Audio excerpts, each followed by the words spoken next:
Bismillahirrahmanirrahim. Assalamualaikum warahmatullahi wabarakatuh. Ashhadu an la ilaha illallah, ashhadu anna Muhammad Rasulullah. Allahumma sholli ala sayyidina Muhammad wa ala ali sayyidina Muhammad fil alamina innaka Hamidum Majid. Alhamdulillah, kita ketemu lagi dalam suasana mampir ngombe ya. Suasana yang kita kemas tidak terlalu serius ya, santai-santai aja. Ini judulnya kajian kita kali ini agak menggelitik ya. Dan terus terang terima kasih untuk aku cari-cari nggak ketemu lagi karena banyak komen yang masuk ya. Untuk saudara muslim kita, atas komen saudara muslim kita itulah kajian kali ini aku kemas untuk aku bagikan kepada kalian semua ya. Matur nuwun telah memberikan inspirasi yang bagus ya, sehingga aku mengangkatnya menjadi tajuk kajian kita pada mampir ngombe edisi ini. Oke, aku minum dulu. Bismillahirrahmanirrahim. Tetangga lagi bermusik ria ya. Kalau ada suara-suara musik yang terekam ya dimaklumi aja lah ya. Karena memang itu sudah mulai lagi bermusik ya. Ini bukan ruangan yang kedap suara ya. Oke, judul kajian kita kali ini adalah begini. Pilih. Sorry. Pilih ya. Nah, ini nggak usah pakai inilah ya. Ini pilih, ini Tuhan, ini bebas, ini kalian bebas memilih Tuhan yang digantung hambanya, digantung ya hambanya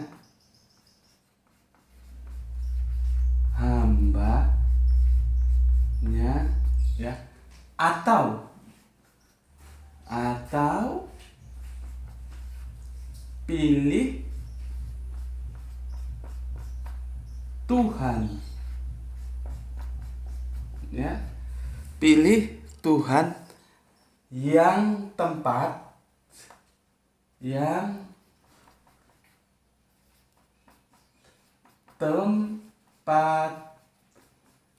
bergantung hambanya.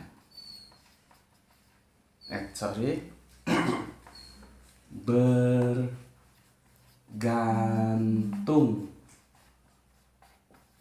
hambanya.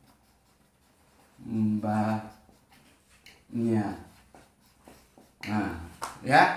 Ini pilihan ini, ya, pilihan. Asik judulnya ya. Asik judulnya ini ya. Jadi pilihan kita itu ada dua pilihan. Kamu itu pilih ya. Tuhanmu itu loh, kamu milih Tuhan. Ini milih Tuhan ini ya. Tuhan yang digantung hambanya, atau pilih Tuhan yang tempat bergantung hambanya. Tuh ya. Kira-kira kalian pilih mana ya? Kata bergantung itu atau kata digantung khususnya itu memang sering juga digunakan untuk memahami sebuah proses penyaliban ya.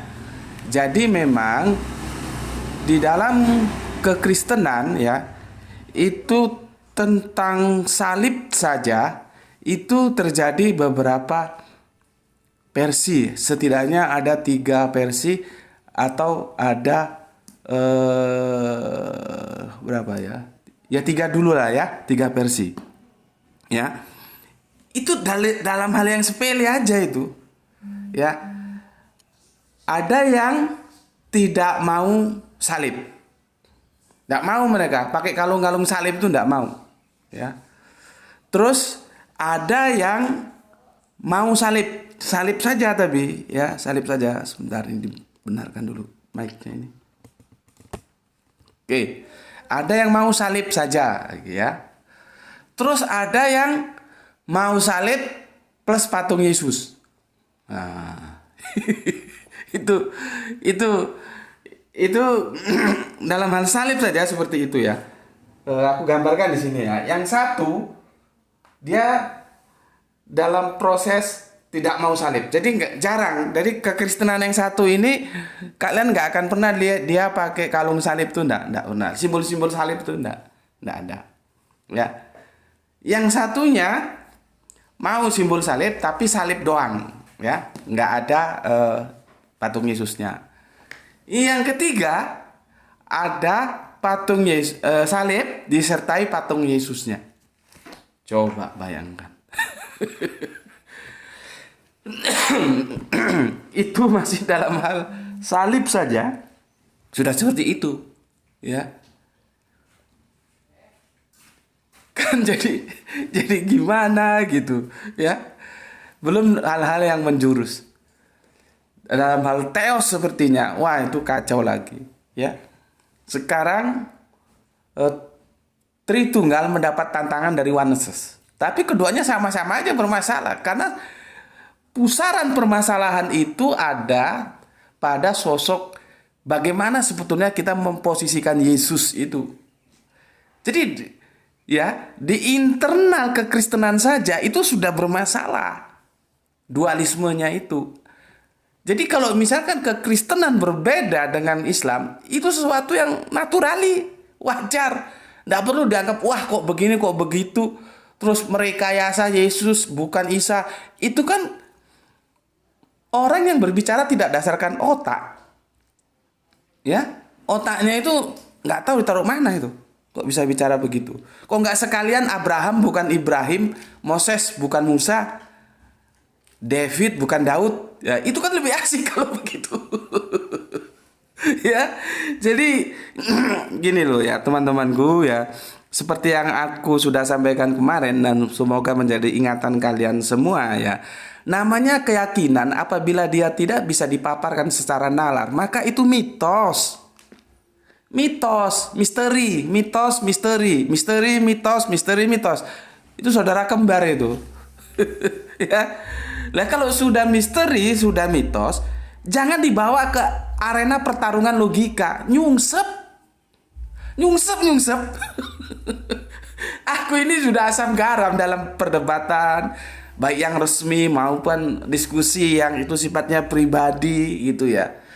Jadi aku bilang, kalau Anda memang sudah memahami konsep ketuhanan Tritunggal di mana Yesus sebagai Allah, ya sudah itu imani saja, monggo silahkan. Tapi jangan sekali-sekali membawa itu dalam forum diskusi logika yang dimana nalar dikedepankan. Anda akan nyungsep. Nggak bisa. Mau dibolak, dibalik, dijungkir ke kanan, ke kiri, dicelup, naik ke atas, ke bawah. Nggak masuk logika itu Tritunggal. Nggak masuk logika kalau ada Allah mau menjadi manusia. Kan sekarang dibalik-balik dan itu lagu lama. Oh ini bukan manusia mau jadi Allah, tapi Allah yang mau jadi manusia. Ayatnya mana? Ya, ayatnya mana? Allah itu kalau dia mau jadi manusia. Nanti kalau sudah kamu tunjukkan ayatnya, aku tunjukkan bagaimana cara kamu memahami ayat itu. Maka konsekuensi logis kalau kamu memahami ayat itu, maka Dwi Natur itu harus kamu buang ke tong sampah. Karena Dwi Natur mengatakan Yesus 100% Allah, 100% manusia. Sedangkan ayat itu jelas mengatakan Firman telah menjadi manusia. Bukan Firman menjadi 100% manusia, 100% Allah. Jadi kalau belajar Alkitab ya, itu yang sungguh-sungguh gitu loh. Ayat-ayat seperti itu kalau kamu nggak bisa pahami, tanya sama yang ngerti. Jangan kamu otak kosong banyak tingkah. Ini bikin masalah, repot. Kadang-kadang orang malas. Seperti aku ini ya. Tidak semua komentar itu aku tanggapi. Karena apa? Yang aku komentar itu komentar yang punya otak. Karena tidak semua komentar-komentar itu lahir dari omongan-omongan orang yang punya otak. Itu loh. Jadi bukan sebuah kesombongan. Aku pilih-pilih. Aku tidak mau menanggapi.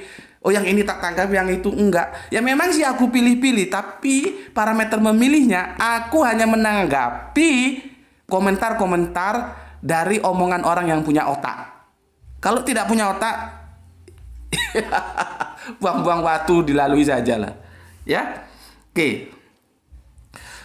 Berikutnya, dalam sebuah pengamatan, kenapa sih akhirnya kan begini nih ya, saudara tua kita kan Yahudi nih, Yahudi. Terus di sini Nasrani, baru di sini nanti nampak lihat Islam.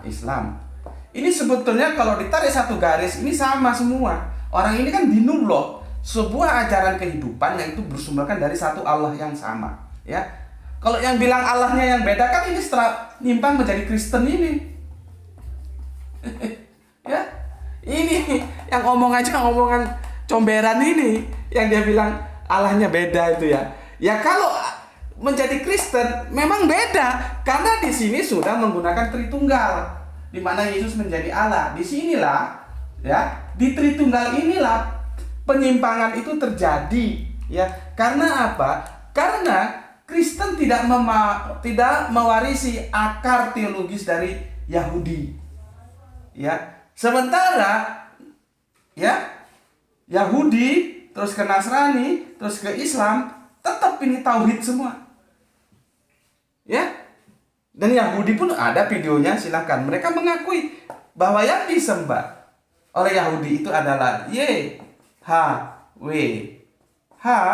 yang disembah umat Islam itu adalah Alif Lam Lam H, ya. Yang disembah Nasrani itu ketika di sini sudah mengalami perubahan, ya. Tapi itu perubahan dalam panggilan saja. Kanjeng Nabi Isa atau Yesus sering menggunakan panggilan kehormatan, kedekatan seperti doa Bapa kami yang di surga. Bapa.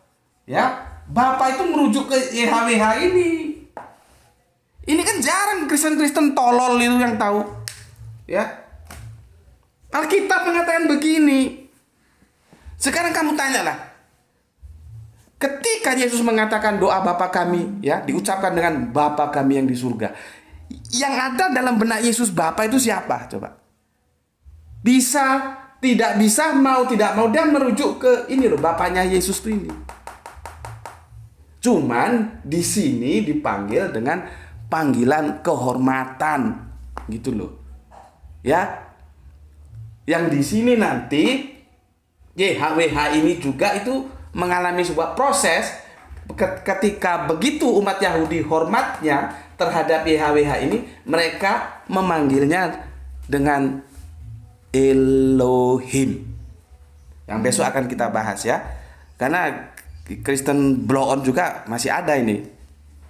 Nggak ngerti Elohim. Sok mau kasih tahu dia sendiri kebelangsang. Lu kira Elohim itu banyak Allah? Kalaupun Elohim itu banyak Allah, pertanyaannya apakah Elohim itu tidak merupakan sebuah kata yang seperti yang sudah kita bahas dalam kajian-kajian kemarin, yaitu mengalami sebuah proses yang polisemi.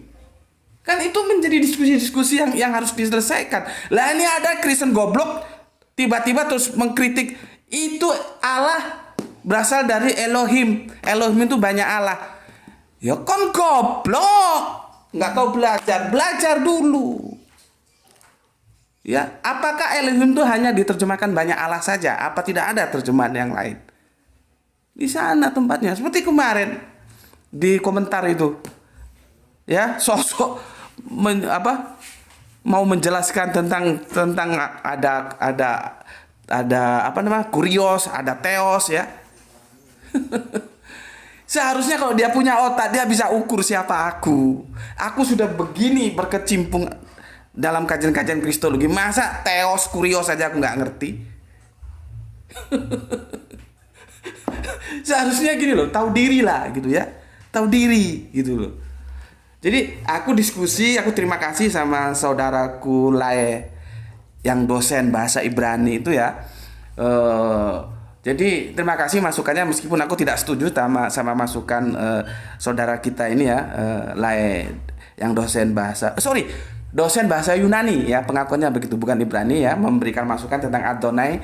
Aku ucapkan terima kasih Pak dosen ya, semoga sehat selalu bersama keluarga. Cuman aku tidak setuju ya, karena dalam pengamatanku YHWH itu lebih sering disebut dengan Elohim, meskipun dengan Adonai ya bisa juga, karena Adonai itu juga artinya Tuhan. Tuhan itu artinya yang dihormati. Maka mana tidak ada yang namanya YHWH itu tidak dihormati gitu loh. Cuman permasalahannya kalau kita amati terjemahan-terjemahan itu lebih banyak diterjemahkan sebagai Elohim gitu.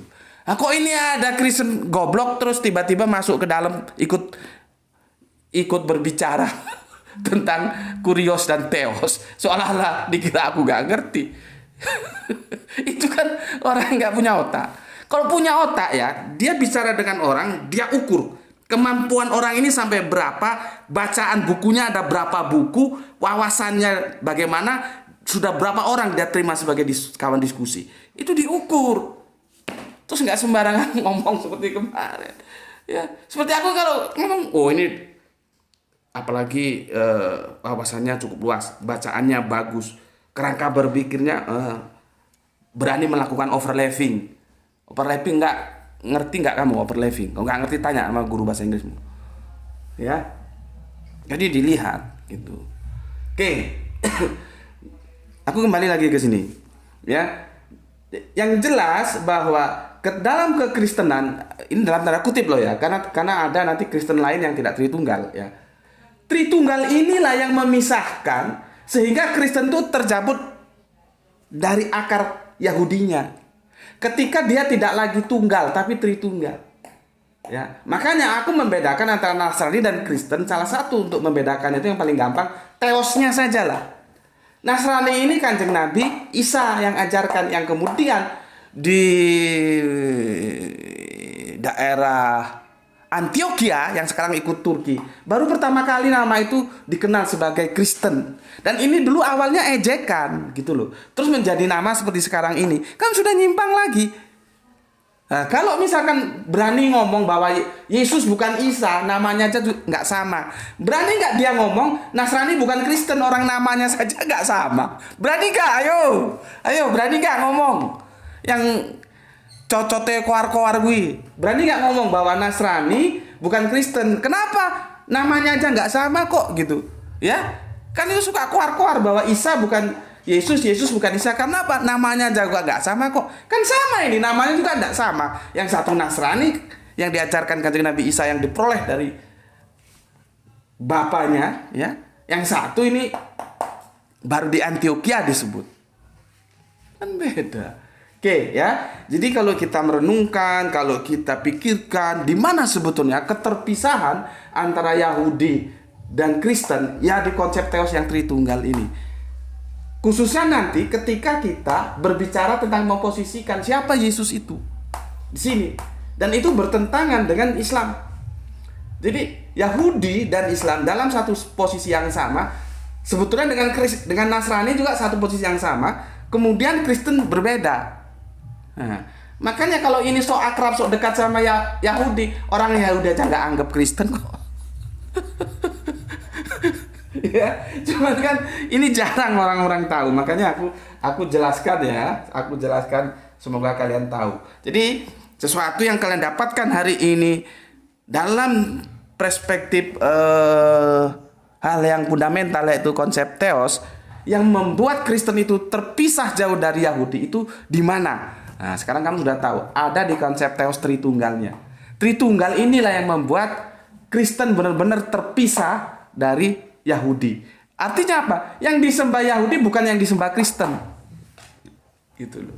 Tapi yang disembah Yahudi, Nasrani dan Islam itu sama. Yaitu siapa? Dia disebut YHWH, disebut Bapa, disebut Alif Lam Lam H. Ya, ini merujuk pada satu eksistensi yang maha agung. Oke, jelas di situ ya. Nah, sekarang begini. Ada sebuah pilihan ini ya. Ada sebuah pilihan. Kamu misalkan kamu mau milih Tuhan ini. Ini jangan terlalu serius, tapi ini benar-benar fundamental ya. Tuh, ambilin Bapak air putih panas nih. Bismillahirrahmanirrahim. Air di gelas kecil yang putih ya. Ya. Bismillahirrahmanirrahim. Nggak usah penuh-penuh le ya. Oke, sekarang ya kamu lihat ada dua pernyataan. Kamu milih Tuhan itu yang mana? Tuhan yang digantung hambanya, ya, atau Tuhan yang tempat bergantung hambanya. Jadi ada dua. Satu Tuhan yang digantung hambanya, satu Tuhan tempat bergantung hambanya. Kamu pilih Tuhan yang mana? Pilih Tuhan yang mana? Kata digantung itu aku sudah sebutkan tadi di awal belum ya? Itu ada yang itu merujuk pada sebuah upaya penyalipan. Jadi kadang-kadang disebut juga dengan digantung. Itu artinya disalib gitu ya. Karena apa bisa menjadi begitu? Karena proses penyalipan dalam kekristenan juga itu posisinya itu bermasalah. Kita tidak perlu bela yang mana-mana, kita biarkan mengalir saja. Antara kekristenan yang mainstream itu disalibnya kan begini. Ini tangan ya, ini kepala, ini tubuh begini. Ya, jadi bentuk salib begini. Sementara ada kekristenan, dia cuma satu tiang panjang begini doang. Jadi ini kepalanya, ini tangannya ke atas ya. Ini ke atas dipaku di sini, ini kakinya dipaku ke sini. Kalau tadi bagaimana mensikapi salib, ini proses penyalipannya juga beda. Coba, yang satu bilangnya begini, yang satu bilangnya begini. Coba mana yang benar? Kita sebagai orang Islam tidak perlu berpihak ke antara salah satunya lah ya. Kita mengalir saja bahwa faktanya proses penyalipan ini posisinya berbeda dalam kekristenan. Lah dulu yang ngelihat itu siapa kok bisa berbeda? Bismillahirrahmanirrahim.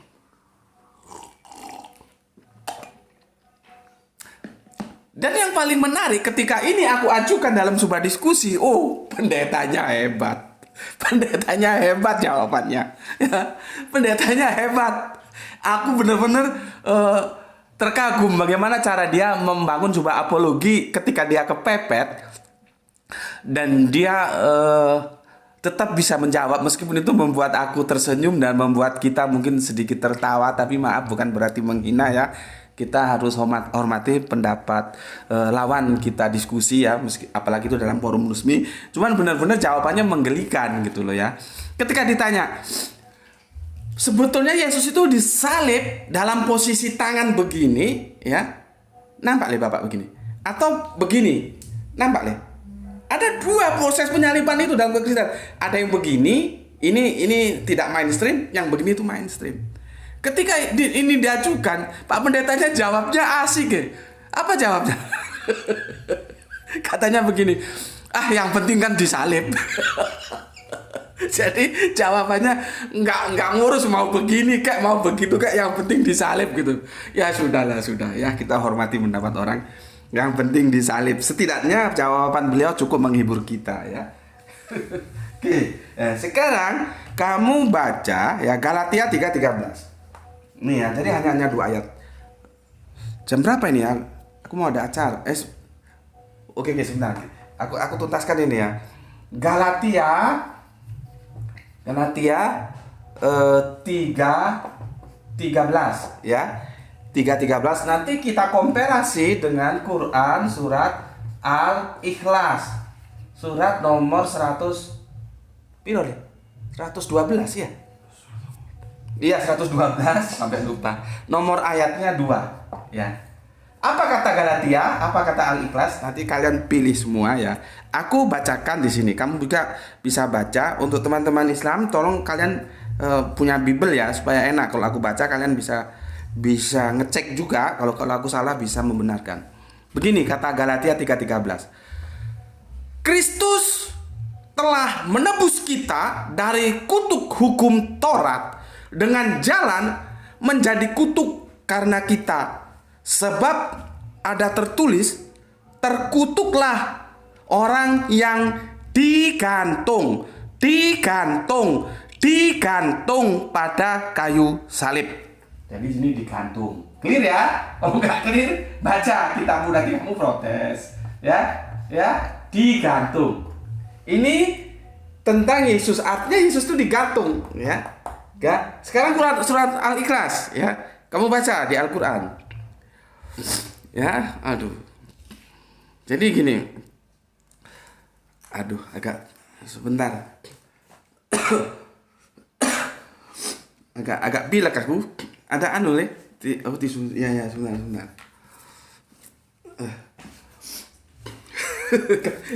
kamu perhatikan dulu ya. Udahlah, gini aja.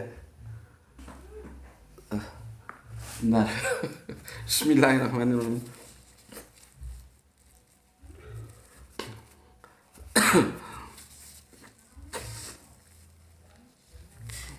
Oke. Aduh.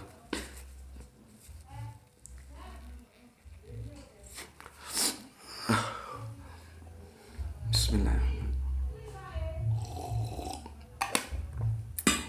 Oke, kita lanjut. Tadi Galatia 3:13 sudah aku baca. Sekarang aku giliran menjelaskan kepada kalian Quran surat Al-Ikhlas 112 ayat 2. Kalau Arabiannya mengatakan bahwa Allahu Somad. Ya.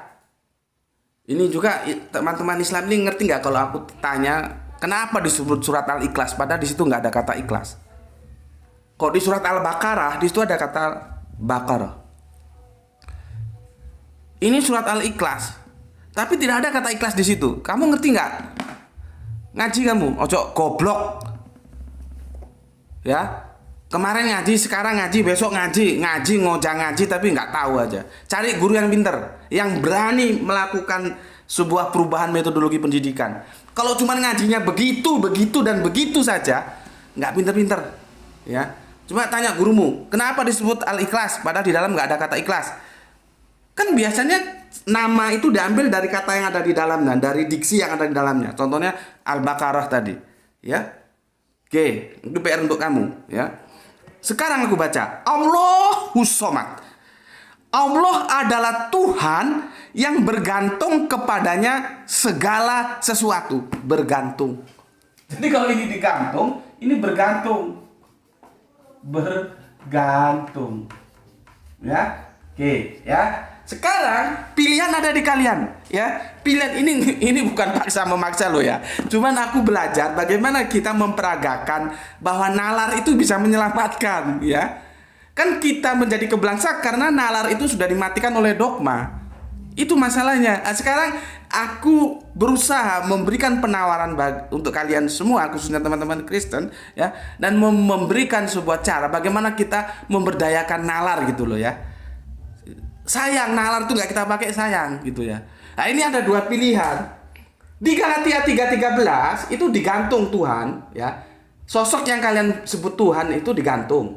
Sementara di Quran surat Al-Ikhlas 112 ayat 2 ya, Tuhan itu tempat bergantung. Jadi begini pilihannya, kalian pilih Tuhan yang digantung hambanya atau pilih Tuhan yang tempat bergantung hambanya. Pilihan ada kepada kalian. Maksimalkan otak supaya kalian menempuh jalan kebenaran yang menuju pada keselamatan. Itu dari aku. Sampai ketemu lagi di lain waktu. Bismillahirrahmanirrahim. Alhamdulillahirabbil alamin.